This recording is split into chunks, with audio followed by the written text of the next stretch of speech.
सर्वमंगल मांगल्ये शिवे सर्वार्थ साधिके शरण्ये त्र्यंबके गौरी नारायणी नमोस्तुते।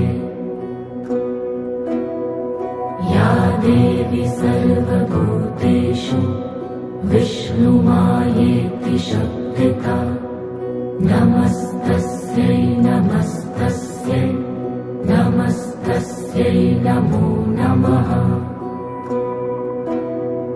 या देवी सर्वभूतेषु चैतन्यविधीयते